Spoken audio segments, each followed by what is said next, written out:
बोलिए धर्मनाथ भगवान की जय। महानुभाव, धर्मनाथ भगवान के 4 कल्याणकों से पावन पवित्र भूमि का आज ये सौभाग्य है।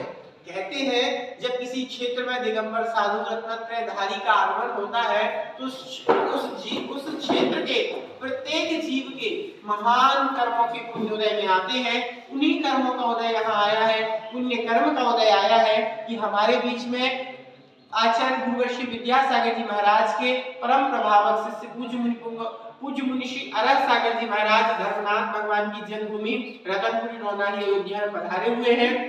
हम यहाँ की कमेटी के अध्यक्ष श्री पवन कुमार जी, महामंत्री श्री खेमचंद जी, उपाध्यक्ष श्री नीरज जी जैन, सभी लोगों से निवेदन करेंगे कि वो महाराज श्री जी के श्री चरणों में यहाँ रुकने हेतु प्रियांशु भैया इन सभी से निवेदन करेंगे कि महाराज जी के श्री चरणों में रुकने हेतु महाराज श्री जी से निवेदन करें एवं श्रीफल श्रद्धाफल अर्पित करें, ऐसी भावना है।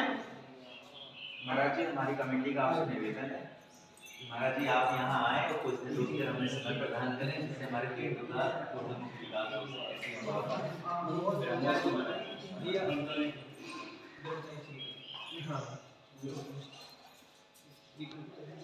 और कमेटी, हमारे सभी कमेटी के लोग महाराज जी को जिनवाणी भी समर्पित कर रहे हैं शास्त्रों में। अब महाराज श्री जी से, पूज्य महाराज श्री जी से निवेदन है कि महाराज श्री जी आप हमारे जो यहाँ हमारे क्षेत्र से जुड़े हुए यात्रीगण हैं, जो यहाँ पधारे हुए हैं, जिन्होंने कुछ ना कुछ सहयोग दे करके हमारे क्षेत्र के विकास में अपना योगदान दिया है, वैसे लोगों को महाराज श्री जी आप मार्गदर्शन प्रदान करें। हमारी कमेटी भी कैसे क्षेत्र का विकास करे, कैसे इस क्षेत्र का प्रचार हो, कैसे इस क्षेत्र का प्रसार हो और धर्मनाथ भगवान का भव्य मंदिर कैसे बने, इस हेतु हे महाराज श्री जी निवेदन है कि आप यहाँ का मार्गदर्शन प्रदान करें। नमोस्तु महाराज श्री जी, नमोस्तु महाराज श्री जी, नमोस्तु महाराज श्री जी। भैया जी को भी श्रीफल ऐसे बोल दो, नमोस्तु करे भगवान महाराज जी से आशीर्वाद लें। धनपाल जी आगरा से, हाँ धनपाल जी आगरा से, राजकुमार जी भैया हमारे बीच, बाल ब्रह्मचारी राजकुमार जी भैया हमारे बीच हैं। यही से निवेदन है कि महाराज जी को नमोस्तु करें, आशीर्वाद प्राप्त करें। धनपाल जी आगरा से हार्दिक स्वागत है हमारी कमेटी, आपको सादर जय जय। सभी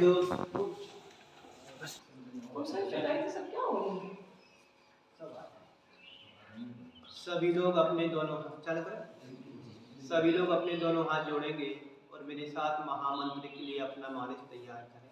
नमोकार महामंत्र।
आचार्य गुरुवर श्री विद्यासागर जी महाराज की जय हो। अहिंसा परमो धर्म की जय हो। महाराज की जय। आचार्य संघ की आचार्य संघ की जय। बंधुओं, हम सभी भाग्यशाली हैं, पुण्यशाली हैं। इस मायने में भाग्यशाली और पुण्यशाली हैं कि हम सबके बड़े पुण्य की वजह से जैन कुल में जन्म लिया। जैन कुल में जन्म मिला। यह कुल वह कुल माना जाता है जिस कुल में सदियों से, जन्म जन्मांतरों से सदाचार, कुलाचार आदि का पालन होता चला आ रहा है। और ऐसे कुल में जन्म लिया है जिस कुल में देव शास्त्र गुरु की आराधना करने का हम सभी को परम सौभाग्य प्राप्त हुआ है। आज हम सभी लोग भारत भूमि पर तीर्थंकर भगवंतों की जन्मस्थली पर आकर के हम अपने आप को बड़ा सौभाग्यशाली समझ रहा हूं, क्योंकि जिस धरा पर किसी समय में आज से करोड़ों वर्ष पहले महापुरुषों ने जन्म लेकर के धरा को धन्य किया था, यहाँ की रचना, यहाँ की संरचना, यहाँ का उस समय का नजारा क्या बना होगा। स्वधर्म इंद्र 15 महीनों से 6 महीने पहले से और जन्म के बाद तक दिन में 24 घंटे में 4 बार रत्नों की वर्षा करता था। यहाँ की सारी नगरी, सारे नगरवासी धन्य धान से परिपूरित रहते थे। ऐसी है ये रत्नपुरी रत्नों से निरंतर भरी रहती थी। आज हमारे लिए परम सौभाग्य का दिन है कि धर्मनाथ भगवान के दर्शन करके सारी थकान दूर हो गई। ऐसे परम कृपालु धर्मनाथ भगवान, एक मुझे बात याद आ रही है, पुष्प दंतनाथ भगवान से लेकर के शांतिनाथ भगवान तक धर्म का जो विच्छेद हुआ था, उसी समय से धर्मनाथ से धर्म की ध्वजा आज तक निरंतर फहरा रही है। बंधुओं, जन्म लेना और जन्म लेकर के मरण करना एक कोई बड़ी उपलब्धि नहीं। जन्म लेकर के जीवन को सार्थक कर लेना ये हमारे जीवन की सबसे बड़ी परम उपलब्धि है। ऐसे धर्म की ध्वजा, धर्म के संस्कार हमारे हृदय में यदि पल्लवित होते रहेंगे तो निश्चित मैं कहता हूं, और मैं क्या कहता हूं, हमारे गुरुदेव कहते हैं, और गुरुदेव क्या कहते हैं, एक धर्म परंपरा निरंतर हमारे जीवन में बनी रहेगी। जीवन को धन्य करना है तो हमें अपने द्रव्य का सदुपयोग कर लेना चाहिए। ये नर जन्म मिला है, ये नर जन्म द्वारा मिलने वाला नहीं है, कोई भरोसा नहीं। किसी समय में हमने पुण्य के कार्य किए होंगे तो मनुष्य पर्याय, और मनुष्य पर्याय में उच्च कुल की प्राप्ति हुई, ये हम पुराना खा रहे हैं। हम अपने जीवन में पुराना लेकर के आए हैं, वह हम पचा रहे हैं। और यदि इस भाव में धर्म के कार्य में आगे नहीं बढ़े, धर्म के क्षेत्र में आगे नहीं बढ़े, धर्म के पुण्य के कार्य नहीं किए तो पुराना जीवन तो समाप्त हो जाएगा। आगे हम कर्मदार बनकर के धरा से चलेंगे। तो मैं चाहता हूं क्षेत्र का संवर्धन हो, क्षेत्र का विकास हो, क्षेत्र की प्रगति हो, क्षेत्र की सुरक्षा हो, संस्कृति की रक्षा हो, तो हमें इस धर्म को बचाना है। तो अब हमें युवाओं को आगे लाना है। जैसे हमारे सामने नीरज भाई है और इनके पूर्वज नाम पवन कुमार जैन, खेमचंद जी जैन आदि आदि जो यहाँ पर है, आदि आदि जो यहाँ पर पदाधिकारी हमारे सामने हैं, कल से ही आ गए। उनको जैसे मालूम पड़ा कि मुनि श्री हरि सागर जी यहाँ पर पदार्पण हो रहा है, तो उनने अपना व्यापार छोड़ करके, धंधा पानी छोड़ करके, हमें तो गुरु चरणों में जाना है, और शाम को ही 4 बजे यहाँ पर उपस्थित हो गए। तो मैं पदाधिकारियों से चाहता हूँ, अब आपकी तो उम्र हो चुकी है, अब उम्र के अंतिम पलों पर, अंतिम पड़ाव पर अपने जीवन का निर्वहन कर रहे हैं। मैं चाहता हूँ पदाधिकारियों से, यदि क्षेत्र की सुरक्षा करना है, संस्कृति की रक्षा करना है, तो युवा साथियों के कंधों पर आपको इस भार सौंप देना चाहिए, और उनके लिए आप अनुभव की शिक्षा देते रहें। जो आपने अपने जीवन काल में क्षेत्र की रक्षा की, उसका अनुभव प्राप्त किया है, उस अनुभव के माध्यम से युवाओं को आगे बढ़ाएं, और आप कहें कि हम तुम्हारे साथ हैं, तुम आगे कदम से कदम मिला करके चलो। आचार्य शांति सागर जी महाराज कहा करते थे, हम सबके लिए उपदेश देते थे। मराठी की कवि कहावत है, तुम्ही भिऊ नका, तुम्ही भिऊ नका, मी तुझा पाठीशी आहे। तुम्ही भिऊ नका, मी तुझा पाठीशी आहे। उनका उसका अर्थ हुआ, तुम डरो मत, संयम धारण करा, मी तुझा पाठीशी आहे।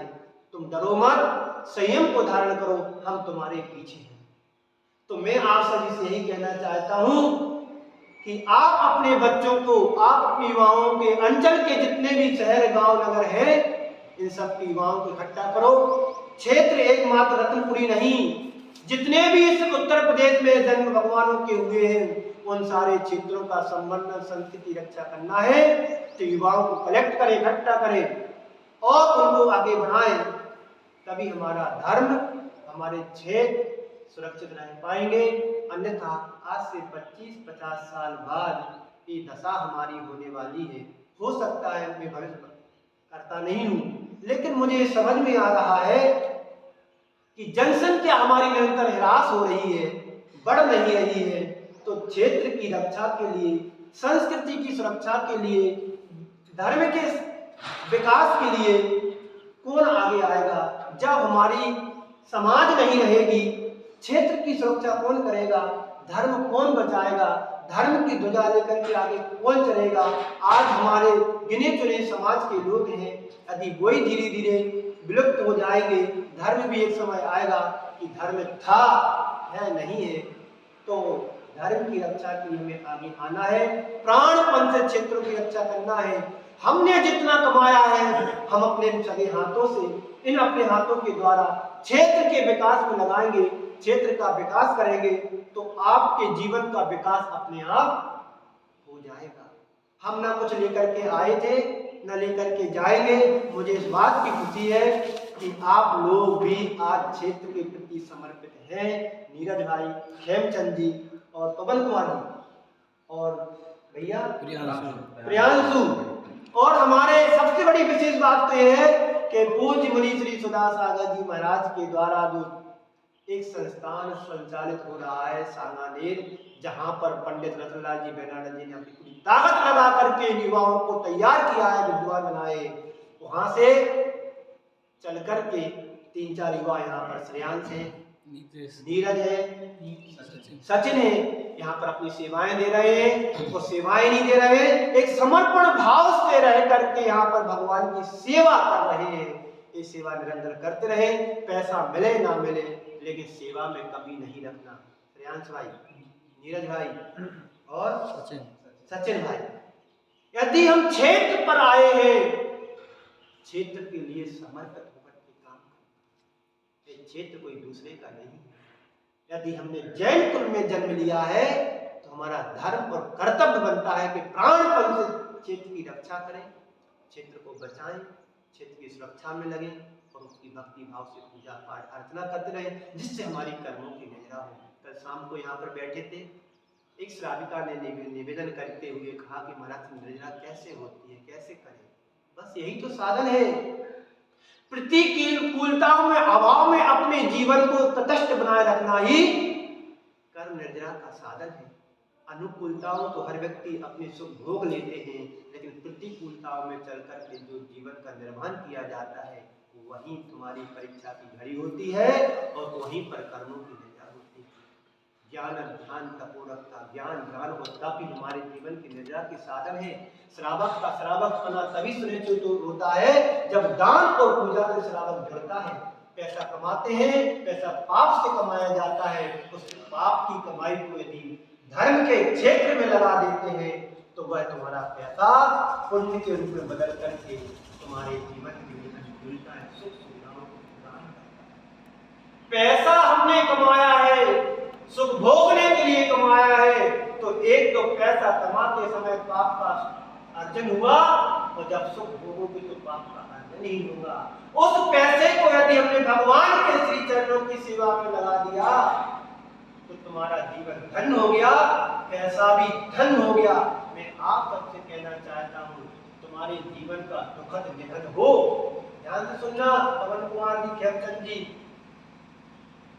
तुम्हारे जीवन का दुखद निधन हो उससे पहले धन को धन्य बना लेना भगवान के श्री चरणों में लगा करके, तभी तुम्हारा धन धन्य बनेगा। अब सभी बड़े मनोयोग से सुन रहे हैं। मुझे इस बात की खुशी है कि आप लोग साधु संतों के प्रति समर्पण है। मुझे लगता था क्षेत्र है, क्षेत्र में पुजारी मिलेगा, एक माली मिलेगा जो झंडा लेकर के आएगा, मंदिर तक छोड़ देगा और पुजारी चौका लगा करके आहार करा देगा और माली सुबह का झंडा लेकर एक गांव से दूसरा छोड़ देगा।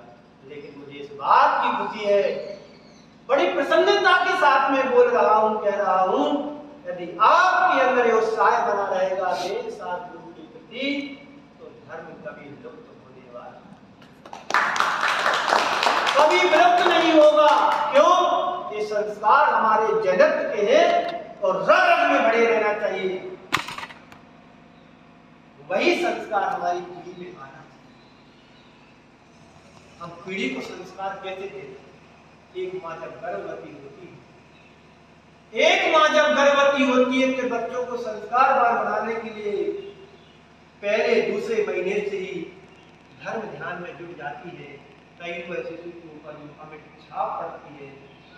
वही संस्कार आगे चल करके उभर करके आते हैं। तो मैं समझता हूँ हमारे आशय को आप समझ रहे होंगे, अध्यक्ष साहब, महामंत्री साहब, उपाध्यक्ष साहब, कि हम अपनी पीढ़ी को, आने वाले युवाओं को जो हम साथ लेकर के चलेंगे वही संस्कारों के जीवन में जाएंगे, तो वही तुम्हारे धन की रक्षा कर पाएंगे। क्योंकि इस दिन हमारा निधन होना है और निश्चित है जिसका जन्म हुआ है उसका मरण होना ही है, जिसका मरण हुआ है उसका जन्म होना ही है। जो जन्म मरण से मुक्त हो जाते हैं, ऐसे धर्मनाथ आदि 24 तीर्थंकर हमारे महापुरुष ये हैं, उन्होंने जन्म मरण से मुक्त होकर के अपने लक्ष्य को प्राप्त कर लिया है। हम सबका लक्ष्य भी तो यही है। क्या है हम सबका लक्ष्य? धर्म ध्यान करते हुए मुक्ति को प्राप्ति हो, मोक्ष को प्राप्त हो। मोक्ष आज नहीं है, ये पक्का पता है, सुनिश्चित है मोक्ष होगा, किसी दिगंबर मार्ग से होगा, मोक्ष मार्ग पर चल करके ही होगा। हम चाहते हैं धर्म की आराधना हम सबके जीवन में निरंतर बनी रहे और तभी मोक्ष मार्ग बढ़ता रहेगा। और इस पंचम काल के अंत समय तक ये मार्ग मार्गी रहेंगे। हम सबका कर्तव्य होता है, कोई भी साधु यहाँ से बड़ी दुर्लभता से आ पाता है। नीरज भाई, अध्यक्ष साहब, ये मार्ग है, साधु बड़ी दुर्लभता से आ पाते हैं। क्यों? सुविधाएं नहीं रहती हैं, चलने वाले नहीं होते हैं, संगपति नहीं होते हैं, तो साधु को तो कठिनाई ही करना है। तो मैं चाहता हूँ आपकी समाज, यहाँ की आसपास की समाज, जो भी साधु संत आते त्यागी रूपी निकलते हैं, उनकी बराबर व्यवस्था और सेवा में अपने आप को लगाएं ताकि उनका मोक्ष मार्ग प्रशस्त आगे बना रहे, जिससे उनकी यात्रा अच्छे से अच्छी हो सके।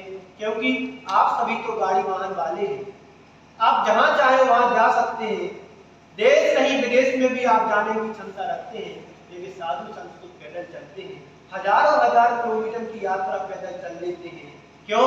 आप सबकी व्यवस्था भी उनको मिलेगी, आप सबका सहयोग उनके लिए रहेगा, क्योंकि पैसे देकर के धर्म नहीं कमाया जाता है, साधु संतों के साथ स्वयं चल करके धर्म कमाया जाता है, तभी कर्मों की रचना हो पाती है।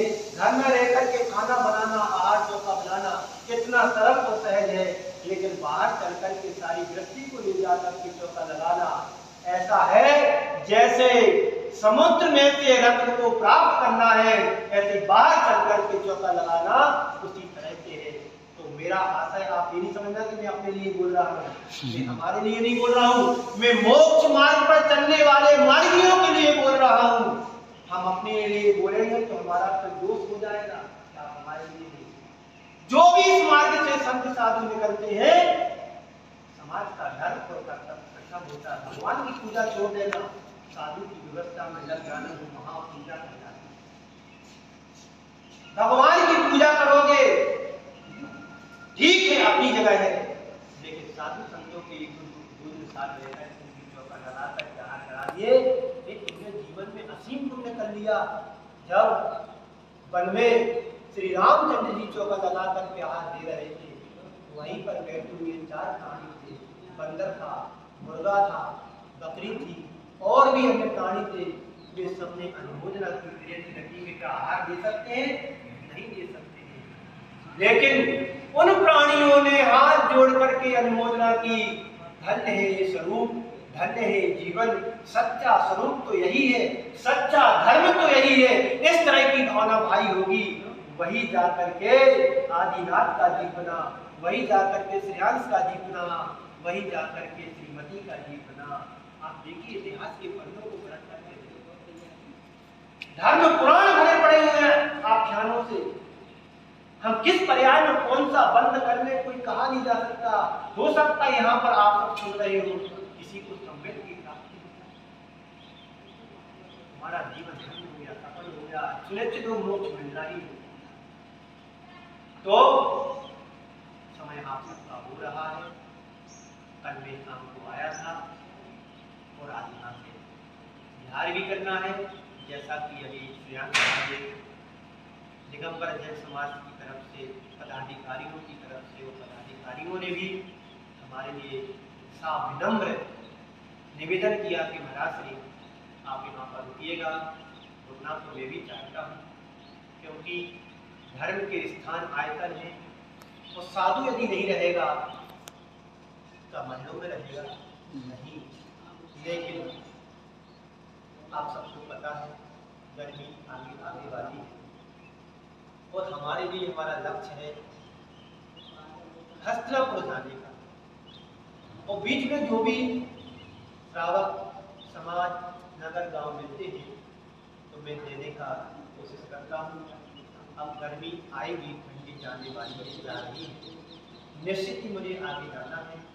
यदि आप आज से 8 दिन पहले हमारे पास अयोध्या में आए होते तो वहां न रह करके जरूर रहता, और जो मेरे से बनता धर्मनाथ की सेवा में भी पूरा करता। तो करने की भावना है, आप भावना पाइएगा, कभी भविष्य में मेरा मन बना यहाँ करके रह सकता हूँ। आप सबका सहयोग मुझे पता है, सुनिश्चित है कि आप समर्पित प्राणियों में से हैं, कहने वालों में से नहीं, करने वालों में। तो आपकी भावना को मैं स्वीकार करता हूँ, लेकिन अभी नहीं, कभी और करेंगे। इसी पावन पूरी भावना के साथ आप सभी को ये बहुत बहुत आशीर्वाद। बस अंत में यही कहूँगा कि जिस प्रकार के भाव आज हमारे अंदर है, इन्हीं भावों को संजो करके और रखना, भाव में और वृद्धि करना, और यही संस्कार, यही भाव अपने आने वाली युवाओं को ये देना कि बेटा हमारा जीवन तो पूरा होने को है, लेकिन कोई भी साधु संत यहाँ से क्षेत्र आए, पता पड़े तो तुरंत सारे काम छोड़ करके सेवा में आ जाना। कि पुण्य ना जाने कब तुम्हारे जीवन में काम आ जाए और कब तुम्हारे जीवन को महान बना दे। ये सब अंतर की क्रियाएं हैं। और देखो, उत्तम भूमि में बोया गया बीज उत्तम ही फलदायी होता है, और बंजर भूमि में बोया गया बीज भी नष्ट हो जाता है। ऐसे ही हमारे संस्कार हैं। आज पुण्य के कार्य में तुम लगा रहे हो, यानी उपजाऊ भूमि में बीज डाल रहे हो, कल तुम्हारे जीवन का वट वृक्ष बन जाए, समय ही बदलाएगा, हम नहीं कह सकते हैं। धर्म के क्षेत्र में जिन जिन ने दान सहयोग दिया है, एक साधारण घर में रहने वाले बंधुओं में रह रहे हैं, ये धर्म की महिमा है। शांति धारा का प्रभाव अलग पड़ता है। जिनके घर में कुछ भी नहीं था, शांति धारा से जुड़े हैं, अभिषेक से जुड़े हैं, दान और पूजा से जुड़े हैं, आप बारे के न्यारे हो गए। सुधा सागर जी महाराज, आप सभी जाकर के उनके चरणों में लाखों करोड़ों की डोरी लेकर के शांति धारा करेंगे, उसका कुछ ना कुछ परिणाम मिलता हो। लेकिन ध्यान रखना, इन भावों से शांति धारा नहीं करना तो मुझे कुछ मिले तो कुछ भी नहीं मिलेगा। सुन रहे हैं ना? इस भावों से शांति धारा करोगे कि मुझे कुछ मिले तो कभी मिलने वाला नहीं है। इन भावों से करना कि भगवान जो तुमने पद पाया वो मुझे मिल जाए तो मुझे कुछ जरूरत नहीं है, क्योंकि वृक्ष के नीचे जाओगे तो छाया मांगी नहीं जाती है, स्वतः मिल जाती है। हम यदि भगवान के चरणों में आए हैं तो मांगना नहीं, भिखारी बनकर के नहीं आना है, पुजारी बनकर के आना है। तो भगवान की भक्ति में पूजा करेंगे, अपने आप सब कुछ मिलेगा। इन्हीं पावन पुनीत चरणों के भावनाओं के साथ आप सभी को प्रणाम दे रहा हूँ। बोलिए परम पूज्य आचार्य गुरुवर श्री विद्यासागर जी महाराज की जय। एक बात और कहना चाहता हूँ, हमारे साथ ब्रह्मचारी जी महाराज की जय। ब्रह्मचारी जी चल रहे हैं, अपनी सेवाएं और भैया वृत्ति निरंतर कर रहे हैं। और उन्हीं के साथ में एक श्रावक हैं जो हृदय से सरल है, ऐसे धनपाल जी और उनके साथी सुभाष जी और उनके साथी सरदार जी अभी घर गए हुए हैं, पिछले 20 दिन हमारे साथ रह करके गए हैं, आ जाएंगे 2-4 दिन में। वो सब अपनी सेवाएं दे रहे हैं और इलाहाबाद में 1 महीना रह करके आया, अच्छी धन भावना के साथ वहाँ के श्रावक प्रसन्न हैं, खुश हैं। और अभी पिछले 8 दिन में अयोध्या नगरी में ज्ञानमती माता जी के उधर स्थल पर रहा, उन्होंने वात्सल्यमयी प्रभावना के साथ हमारा अच्छे से हमको वहाँ पर रखा और प्रभावना का उन्होंने छोड़ा। कल बिहार में भी छोड़ने के लिए सभी माता जी और बहनें दीदियाँ आई थी। इसी तरह प्रभावना धर्म की होती रहे तो समझता हूँ कि धर्म बढ़ेगा, रुकेगा नहीं। यही प्रभावना का अंग है, वो प्रभावना होती रहना चाहिए आप सबके सहयोग से। इसी सुभावना का ओम शांति। जल मुनि श्री 118 सागर जी महाराज की जय।